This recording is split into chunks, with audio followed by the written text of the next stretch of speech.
欢迎收听一道微光同志小说，作者书野，故事马上开始。白祈远思绪纷乱，想着想着，借着微醺的酒意，不知不觉倒在了沙发上，睡着了。再睁眼时，窗外已是一片漆黑。我怎么睡了这么久？天都黑了，还得去送芝麻酱去昊天家呢。他揉揉眼睛，看了一眼挂在厨房墙上的表，还好，才7点，来得及。他换好衣服，驱车把芝麻酱送到了梁昊天那儿，随后回家早早睡了觉。翌日清晨，他便驱车上路，开了5个小时的高速。虽然中间有休息，但最后下高速的时候，脑子还是有点懵。下了高速，又开了2个小时，来到 C 镇，回老家，这里是必经之地。他在镇上开了几圈，没找到之前和外婆经常去的那家面馆。经过多番打听，原来是换了地方。他把车停在了路边，走进店里，里面的装饰风格没变，氛围也没变。他眼睛不由自主地东张西望。他点了一碗面，当一束面送进嘴里，那股熟悉的咸鲜味顺着喉咙滑下去，让他眼尾泛红，半晌没能抬起头来。他没有耽搁太久，吃完了就接着上路。这些年家乡最直观的变化便是这路宽敞平整了许多，不再是记忆中那般坑洼难行。黄昏时分，他终于开到村口，看到了那棵标志性的老槐树，树干遒劲，枝叶茂密，一如往昔。以前外婆在的时候，都是坐在这棵树的下面等她回家。老槐树还在，但现在没有了那个在村口等她的人。白祈远将车停在树下，下了车，双脚再次踏上这片黄土地。那一刻，他有一瞬的失神。他上前来到树边，伸手轻抚粗糙的树干，轻声呢喃：“外婆，我回来了。”树叶在头顶簌簌作响。他在树下待了许久，直到一阵由远及近的脚步声拉回了他的神游之念。他转头看见多年未见的发小李长根，如今的村长。李长根面带朴实的笑，衣着朴素，但眼神炽热真诚，满是对老友重逢的喜悦。虽然他和白祈远是同岁，但在外貌上看着像是大了10岁的样子。白祈远，你到了怎么在这待着，不进来啊？好久没回来了，就多看了2眼。白祈远略显拘谨。也是，毕竟这么长时间没回来了。走走走，上我家去，我老婆把饭都做好了，大伙儿都等着你呢。哦。白祈远略显局促地跟在李长根身后。片刻，他被带进一个院子里。院子的一侧，2个男孩正在欢快地绕圈跑，一个高一些，一个矮一点。矮一点的那个走路还不稳。院子中央摆着一张方桌，桌上的菜椅摆得满满当当。一位女性从屋里出来，手里端着一瓶酒和几个酒杯。哎呀，这位就是白教授吧？欢迎欢迎。这位应该是李长根的爱人。你好。白祈远冲着他微微颔首，笑了笑。你好你好。祈远，你坐，就跟到家了一样，千万别生分。白祈远坐在了桌子一角的座位上，双手放在膝盖上。李长根打开院子里的灯，瞬间把整个院子照亮。这时候白祈远才注意到，有几个孩子和一位老人正站在门口往里看。祈远，你先坐一下，我去把唐玉成那孩子叫来，咱们一起吃个饭，认识认识。要不然我跟你一起去吧。那也行，走吧。在李长根的引领下，沿着熟悉的黄土路，他们停在一扇大门前，上面的漆已经剥落得不成样子，一辨不清原来的颜色，但门框上贴着的对联还完好无损，无不暗示着这里还住着人。李长根推门走了进去。唐玉成，出来，回家吃饭。白祈远走进院子，看见了几间土坯房，虽然简陋，但是很整洁干净，一看就是打扫过。耳边时不时传来鸡的咕咕声。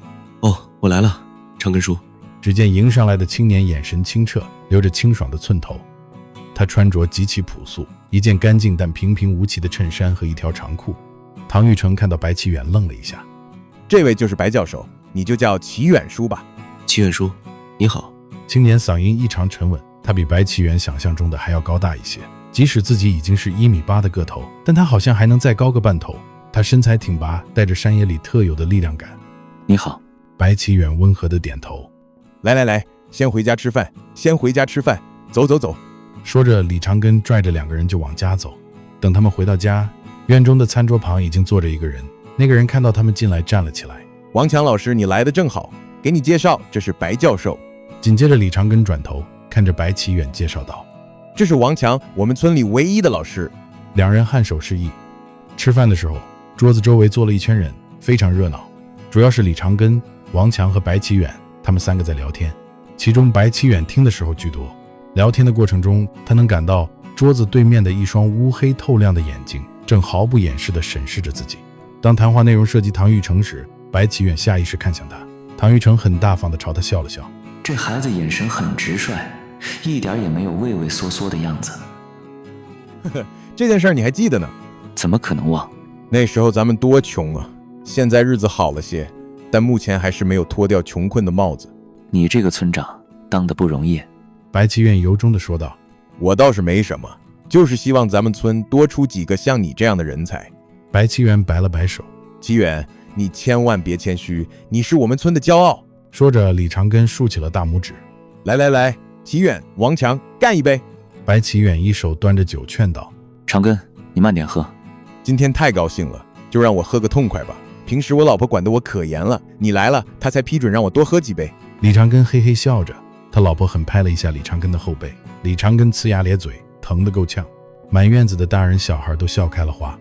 忽然，李长根神色严肃了起来，他看了看唐玉成，又看向白启远，声音低沉了几分。启远，你能不能把这孩子带到城里去，让他去那边上学？ S 市是大城市，咱们这儿的教育条件根本没法比。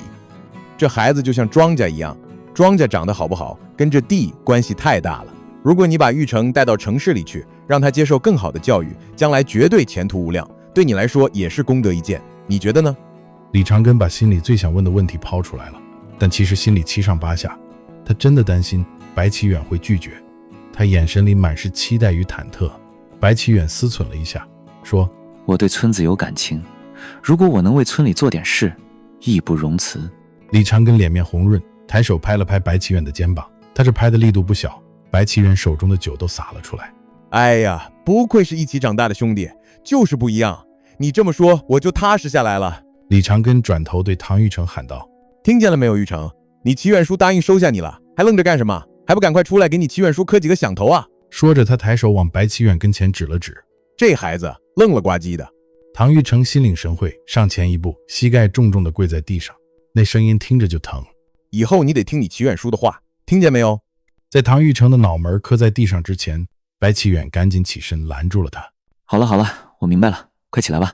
可唐玉成纹丝不动，白启远抬眼看向李长根，李长根才缓缓点了点头，唐玉成才肯站了起来。白启远也坐回了位子上，长舒了一口气。夜深了，王强老师已先离开，李长根夫妇正忙着收拾桌子。本来白启远也要帮忙，但被李长根拦了下来。你大老远的来了，怎么还能让你干活呢？你坐着休息吧。那我出去走走，顺便抽根烟。好，去吧。玉成，你陪你齐远叔出去走走，正好给他带带路。唐玉成点了点头，